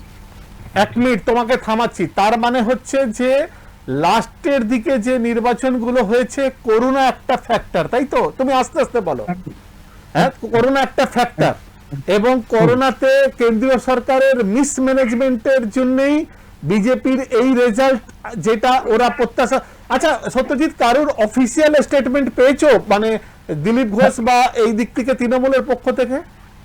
না, মুখ্যমন্ত্রীর ঘনিষ্ঠ মহল সূত্রে যেটা আমরা জানতে পেরেছি যে তিনি কর্মী সমর্থকদের উদ্দেশ্যে বলেছেন যে জয় অনিবার্য ছিল, তৃতীয়বারের জন্য তিনি আবার মুখ্যমন্ত্রী হিসাবে শপথ গ্রহণ করবেন। ফলে তাদের তরফ থেকে কিন্তু মুখ্যমন্ত্রীর তরফ থেকে কিন্তু কর্মীদের জন্য জয় যে নিশ্চিত, তা সেই বার্তা কিন্তু পৌঁছে দেওয়া হয়েছে। মানে তার মানে হচ্ছে যে এখন কলকাতা পুরো যে পরিস্থিতি, এক তো করোনার ভয়ঙ্কর পরিস্থিতি, তার মধ্যে হচ্ছে রাজনৈতিক পরিস্থিতির উত্তাপটা কিভাবে অনুভব করছো তুমি? কেন নন্দীগ্রাম থেকে ভালো খবর আসছে না তাহলে এখন পর্যন্ত? তাহলে যদি এই রেজাল্ট থাকে এবং যদি তৃণমূল আবার সরকার গড়ে, তাহলে মাননীয় কি মুখ্যমন্ত্রীর শপথ নেবেন? ওই নীলবাড়িতে কে যাবে? একদমই তাই। আমরা কলকাতার রাজনৈতিক যা পরিস্থিতি দেখছি, তাতে কিন্তু মুখ্যমন্ত্রী আবার মানে মমতা বন্দ্যোপাধ্যায় কিন্তু আবার মুখ্যমন্ত্রীর আসন গ্রহণ করবেন, তিনি আবার শপথ নেবেন। তৃণমূলের তরফ থেকে বারবার একাধিক জায়গায় একাধিক কর্মীদের সাথে আমরা কথা বলে যেটা জানতে পারছি যে তারা কিন্তু একটা কথাই বলছে, জয় তাদের নিশ্চিত ছিল। কারণ বাংলার উন্নয়ন, বাংলার এই করোনা পরিস্থিতি মোকাবেলার জন্য মুখ্যমন্ত্রী কিন্তু একমাত্র প্রধান কাণ্ডারি ছিল বাংলার। ফলে তার জয় নিশ্চিত হবে, এটা কিন্তু কর্মী থেকে নেতৃত্ব সবাই কিন্তু এই বিষয়ে আশাবাদী ছিলেন। ফলে এই জয় তাদের মানে আশানুরূপ জয় বলেই তারা কিন্তু মনে করছেন। সত্যজিৎ, আমি পরে আবার আসবো তোমার কাছে, হ্যাঁ, একটু আপডেটস নিয়ে থাকো আর চেষ্টা করো এটা জানার যে যদি নন্দীগ্রামের রেজাল্ট ভুল হয় তাহলে তৃণমূলের স্ট্র্যাটেজি কি আছে, এটা একটু জানার আমারও ইচ্ছে আছে। अच्छा भैया, आप लोगों का जो डिमांड है फटाफट 2-3 ठो बता दीजिए कि नेक्स्ट आप लोग क्या सरकार से चाहते हैं? नहीं, सरकार से चाहने की बात यह है कि जो लग रहा है कि दीदी रिपीट करेंगी, ठीक, और आ रही है, हम लोगों की मन की इच्छा भी यही है कि दीदी रिपीट करें, क्योंकि एक बड़ी बात यह है कि तृणमूल रीजनल पार्टी है, उसको पश्चिम बंगाल छोड़ करके और किसी राज्य से कोई लेना देना नहीं है। ठीक, जैसे आज उड़ीसा में बीजेडी है, तमिलनाडु में डीएमके अन्ना डीएमके है, बाकी पूरे स्टेट में मिक्स है, किंतु ये जगह रीजनल पार्टीज हैं और रीजनल पार्टी ही चला रही है। तो हम यही चाहेंगे कि रीजनल पार्टी है, उसको सिर्फ बंगाल से ही मतलब है, वो बंगाल को ज्यादा बेटर समझती है, तो उसी को आना चाहिए।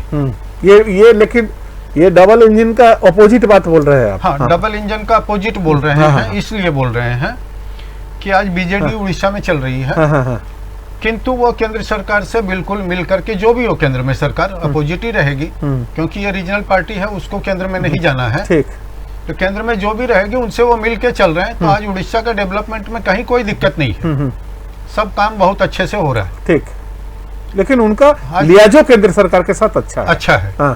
तमिलनाडु की है तो वही बात है।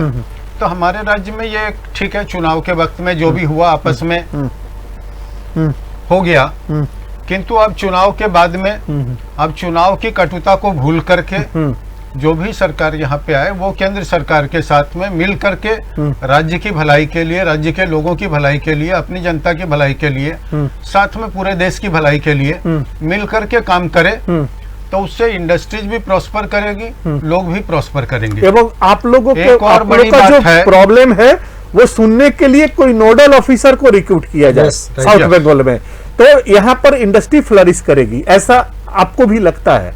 हाँ। मेरे विचार से आप सहमत हैं क्या? नहीं, विचार से आपके सहमत हैं हाँ। कि एक नोडल ऑफिसर हो जिसकी दीदी के साथ में लाइसेंसिंग हो या जो भी हमारे कमांड में रहें उनके साथ में लाइसेंसिंग हो और मिल करके वो करें, तो उससे दोनों के लिए फायदा होगा और अल्टीमेट राज्य को फायदा होगा। ठीक।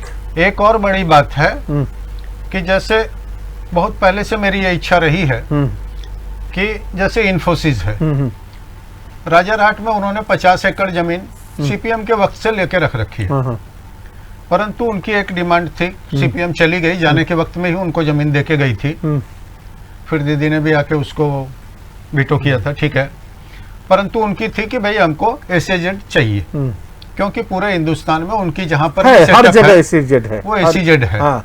परंतु दीदी ने एसईजेड नहीं दिया, नहीं देने के चलते वो इन्वेस्टमेंट नहीं आया। ठीक। अब जब दीदी फिर आ रही तो वो इस चीज को टॉप प्रायोरिटी में दे कि उसको एसईजेड का तकमा दे, क्योंकि उससे पश्चिम बंगाल के ही एजुकेटेड पढ़े लिखे बच्चे जितने हैं उनको बहुत फायदा होगा। ठीक। इन्फोसिस है, टीसीएस है, विप्रो है, जो भी है, तो ये लोग बहुत मास स्केल में एम्प्लॉयमेंट देती है और बहुत अच्छा पे देती है। एक कविता और पश्चिम बंगाल में पढ़ने लिखने वाले बच्चों की कमी नहीं है, बहुत ज्यादा है। नहीं, इंटेलेक्ट में पश्चिम बंगाल आज भी विदेश को भी सर्व कर रहा है, ऐसा नहीं है। কবিতা, আমি তোমাদেরকে যেটা বলতে চাইছি, তোমরা দুজনেই আছো, তোমাদের দুজনেরই অর্গানাইজেশন আছে এবং এই অর্গানাইজেশনটা রাজ্যব্যাপী আছে। এসইজেডটা কি হাতি না ঘোড়া? এসইজেডটা এটাই হচ্ছে যে এ ল্যান্ড ফরেন যেখানে নিয়ম নীতি लागू হয়, टैक्सेशन কিছু फायदा है, तार नाम ही तो एसईजेड। एसईजेड का परिभाषा क्या है? यही तो है। हमने सूरत में स्पेशल इकोनॉमिक जोन, जहां पर जो इंडस्ट्रीज करता है उसको विदेशों में जो फायदा मिलता है वही फायदा वो लोगों को यहाँ पर मिलता है। अगर कोई मान लीजिए कि बड़ा इन्वेस्टमेंट आता है और उस इन्वेस्टमेंट से राज्य को फायदा हो रहा है और उस संस्था को दूसरे राज्यों में मिल रहा है, तो हम लोग अपना दरवाजा क्यों नहीं खोलेंगे? ये एक बात है। तो आपका एसईजेड का जो डिमांड है, इसको बड़े पैमाने पर बंगाल में इस पर एक आवाज उठनी चाहिए ताकि हमारे यूथ को एम्प्लॉयमेंट मिले। কারণ আজ থেকে 10 বছর আগে যে সিচুয়েশনে এসএজেড কে উনি ইয়ে করেছিলেন, হ্যাঁ, আজকে সেই সিচুয়েশন নেই। মনে হয় তার থেকে বেরিয়ে, কারণ আমাদের মডার্ন হতে হবে, আমাদের ভিশনটাকে আরো চওড়া করতে হবে। এবং আমি তোমাকে বলছি, করোনার যে পরিস্থিতি, আগামী দিনে যত ইন্টেলেক্ট আছে, আজকে তুমি হসপিটাল করে দিয়েছো, এই হসপিটালে তুমি ডাক্তার পাবে কোথায়? তুমি যে ছেলেরা বিদেশে ডাক্তারি করছে তাদেরকে ইন্ডিয়াতে এসে যদি পরীক্ষা দেওয়াটা তুমি বারণ না করো, এই মহামারী তুমি ট্যাকেল করতে পারবে না।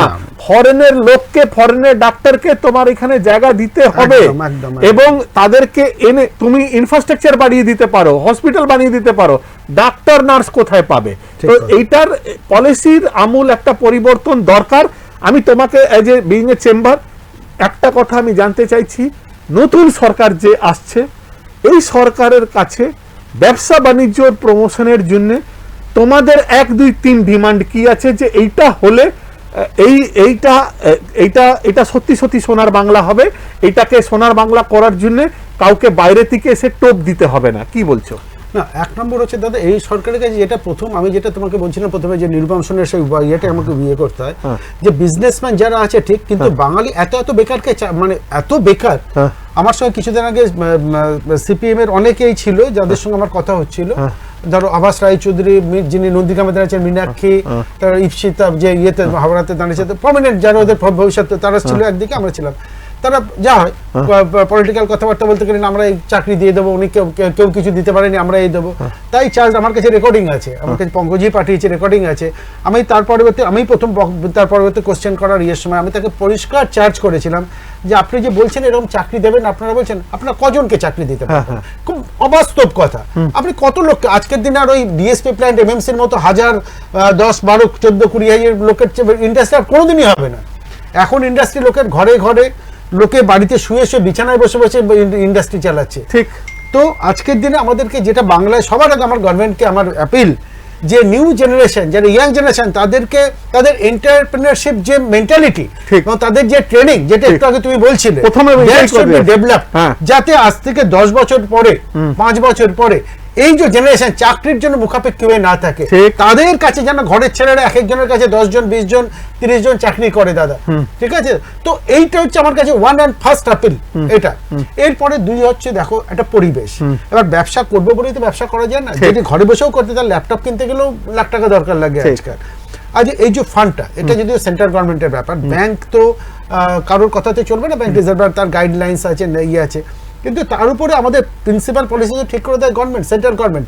তাদের উপরে এই গভর্নমেন্টকেও একটা প্রেশার দিতে হবে। ধরো আমরা ব্যাংকের কাছে যত টাকা পুঁজি আর ব্যাংক যে টাকা ডিসবার্স করে, তার মধ্যে বিশাল ফারাক আছে। হ্যাঁ, ঠিক, একদম। তো হোয়াই নট, ব্যাংক তো ব্যবসা করছে সোসাইটির জন্য, সোশ্যাল ইয়ের জন্য। তারা কেন সেই ফান্ডটা, তারা তাদের ইয়ের মতোই দিক, কিন্তু তার 200% সিকিউরিটি, 300%, তার লোকগুলো ব্যবসা করবে কি করে? তুমি ছোট ছোট ফান্ড দাও, আমি বলছি তুমি ক্রোর এই মুদ্রা লোনটা যে কত বড় ফার্স, একদম পুরো ব্যাপারগুলোই ফার্স।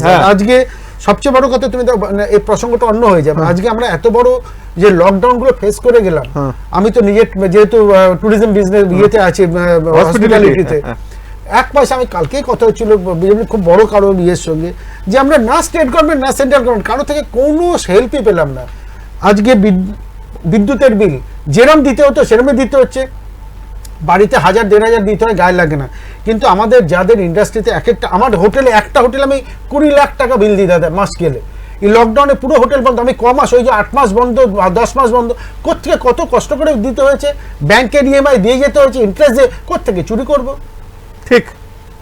গভর্নমেন্টকে তো রাস্তা দেখাতে হবে। আমার কাছে তো 1000 লোক চাকরি করে, 1000 লোক যদি ফ্যামিলিতে 4 জন 5 জন করে থাকে, 5000 লোক ডিপেন্ডেন্ট। গভর্নমেন্ট এগুলো কেন দেখবে না? বোধ মানে আজকে যদি নির্মলা সীতারামন দায়ী হয়ে থাকেন 50%, মমতা ব্যানার্জির অর্থমন্ত্রী স্টেট গভর্নমেন্টও 50% দায়ী। আমরা ব্যবসাদার হচ্ছে সবচেয়ে নেগলেক্টেড জাতি, প্রজাতি। আজকে ডিফারেন্ট নানা রকম প্রজাতি নতুন নতুন করে উঠে যাবে, কিন্তু আমাদের ব্যবসাদারদের ইউনিটি নেই বলে শুধু আমাদের সঙ্গে গভর্নমেন্ট খেলা করে, শুধু আমাদের ইউনিটি নেই বলে। আমাদের বিজনেসম্যানদের আমাদের এক হওয়া উচিত, লেট আস ফাইট টুগেদার। কারণ আমরাই এমপ্লয়মেন্ট দিই, আমরাই ট্যাক্স দিই, আমাদের ট্যাক্সের টাকাতে ডেভেলপমেন্ট হয়, এমপিদের মাইনে হয়, নতুন পার্লামেন্ট ভবন তৈরি হয়, রাস্তা তৈরি হয়, ছেলেদের বাচ্চাদের এডুকেশন হয়। দেন আমরা কেন সবচেয়ে নেগলেক্টেড থাকবো? কেন সোসাইটিতে আমাদের ইমেজটা এরকম হয় যে আমরা সবাই ব্যবসাদার মানে লুটে দিচ্ছে? হ্যাঁ, ব্যবসাদার মানে কেন এরকম হবে? ঠিক, এটা তোমার আবেগের কথা। আমার মনে হচ্ছে যে আজকে আমার এই অনুষ্ঠানটাও এই জায়গাটাতে সার্থক। ছাড়ার আগে তোমার কাছে একটা জিনিস জানতে চাই। সবাই বলছে কবি দত্তের 2 হাতেই লাড্ডু। সিটি সেন্টারে তোমার কি নাম হচ্ছে তৃণমূল, আর আসানসোলে হচ্ছে বিজেপি। সবার সঙ্গে তোমার খুব কাছের সম্পর্ক, ঠিক আছে? প্রথম কথা হচ্ছে দিদি উনিকে কি খাওয়ালে এতদিন, মানে একটা অফ দ্য রেকর্ড, এমনি ম্যাডাম কি চান, মানে ম্যাডামের সঙ্গে তো কথা হয়েছে, তো ম্যাডাম প্রথম পছন্দ হচ্ছে দুর্গাপুরে তোমার হোটেলে।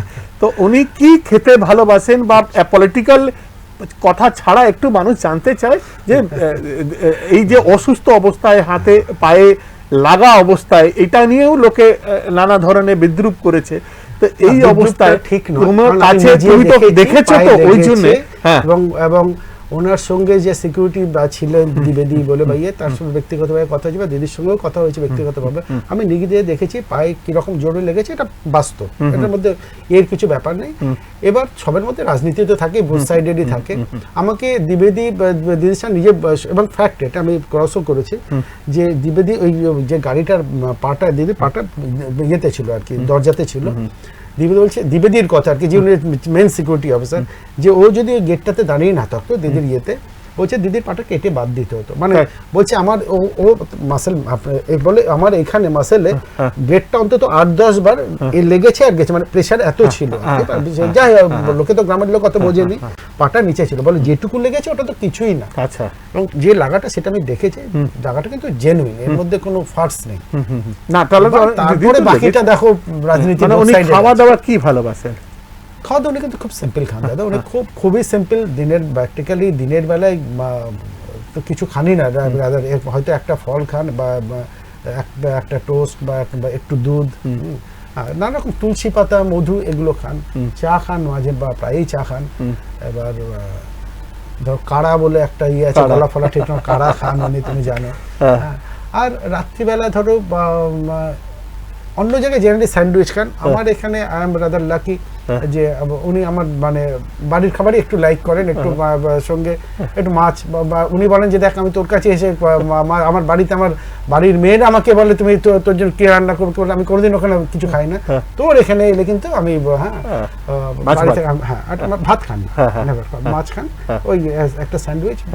বা শুক্রবার উনি খুব মানেন, পার্টিকুলার শুক্রবার উনি আমি জানি না, পরিষ্কার করে বলেননি, আমার ডাউট হয়তো সন্তোষী মাতা করেন বা কিছু। আচ্ছা, তা উনি ওই দিন পার্টিকুলারলি একটা রুটি, হ্যাঁ ভেজ তো 100% খান, বা একটা রুটি একটু আলু ভাজা বা লাইক দ্যাট, ভেরি সিম্পল খাওয়া দাওয়া, very simple. She is a very simple lady.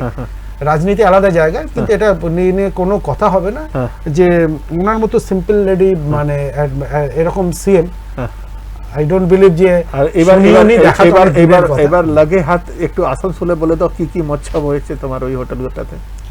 ওখানেও মৎসব সেই সেন্সে কিছু হয়নি দাদা, দেখো ব্যবসা হোটেল ওরা বুক করেছে, ম্যাক্সিমাম ওদের লোকই ছিল, বুক করেছে, ওরা ছিল, দেখেছে, এই আর কি। ঠিক আছে, আমাদের আমরা তো এইটাই চাই যে এই পশ্চিমবাংলাতে ডাবল ইঞ্জিন সরকার হোক না হোক, কবিদার দুটো হাতে লাড্ডু থাকুক, ঠিক আছে, ঠিক আছে, গাছেরও তো কবিদার খাবে, তলারও কোড়াক, আমাদের শুভেচ্ছা রইল। কেন কবিদার মতন এন্টারপ্রেনার, সুভাষজি শঙ্করদার মতন অভিভাবক এই জেলা, এই রাজ্য, এই শহর যদি পেয়ে থাকে, তাহলে আমাদের মতন প্রতিষ্ঠান আগামী দিনে বেঁচে থাকবে এই বিশ্বাস এবং ভরসাতে। এই মুহূর্তে আমরা বাংলার দখলদারিটা একটা ব্রেকে যাচ্ছি, এই ব্রেকটা একটু লাঞ্চ ব্রেকের মতনও হতে পারে।